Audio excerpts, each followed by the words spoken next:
ক্ষমতার চেয়ার, বড়ই মহব্বতের চেয়ার, বড়ই ভালো লাগার চেয়ার, একবার ওইখানে বসলে আর কেউ ছাড়তে চায় না।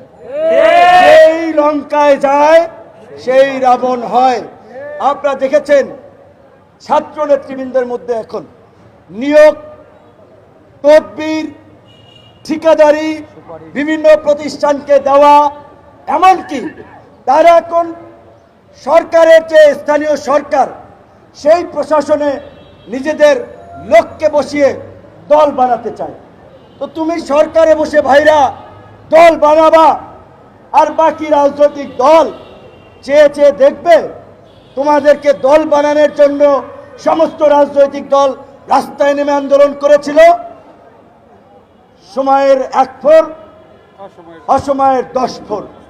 একটা সময় আছে, অবশ্যই তরুণরা রাজনীতি করতে হবে, দল করা দরকার। অভ্যুত্থানের পরে আরো 2-4টা দল হওয়া দরকার।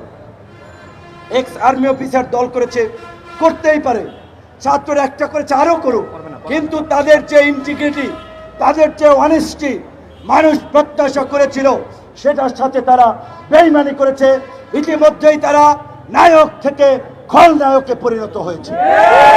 কাজেই আওয়ামী লীগকে নিষিদ্ধের দাবিতে ডাবল স্ট্যান্ডার্ড গেম কেউ না খেলে আমরা গণ অধিকার পরিষদের মতো সকল রাজনৈতিক দলকে রাজপথে নেমে আওয়াজ তোলার আহ্বান জানাই এবং প্রধান উপদেষ্টা সহ এই সরকারকে পরিষ্কারভাবে জানিয়ে দিতে চাই, এই গণ অভ্যুত্থানের প্রকৃত মাস্টার মাইন্ড কারা, কিভাবে এই আন্দোলন কোথায় কিভাবে হয়েছে, সেটা 18 থেকে এই কোটা সংস্কার থেকে রাষ্ট্র সংস্কার আওয়াজ উঠানো তরুণরা জানে।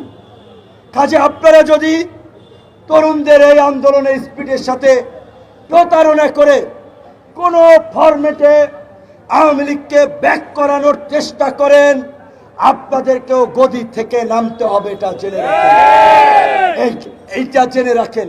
শুধুমাত্র সরকার অকার্যকর হবে, দেশে স্থিতিশীলতা আসবে না, সংকট ঘনীভূত হবে। এই কারণে এতদিন কোনো ওইভাবে জোরালো কথা বলি নাই, সরকারের বিরুদ্ধে রাস্তায় নামি নাই। বরঞ্চ যারা আন্দোলন করছে, মিডিয়ার ভাইরা সাক্ষী, তাদের আন্দোলন থামাতে, তাদের সাথে সরকারের সমঝোতা করানোর জন্য কথা বলেছি, বুঝিয়েছি। কিন্তু সরকার আমাদের সেই দুর্বলতাকে কাজে লাগিয়ে তারা যদি বিদেশি প্রেসক্রিপশনে ভারতের সাথে সমঝোতা করে আওয়ামী লীগকে রাজনীতিতে ফিরিয়ে আনার চেষ্টা করে, তাহলে এই সরকারকেও তল্পিতল্পা গোছাতে হবে।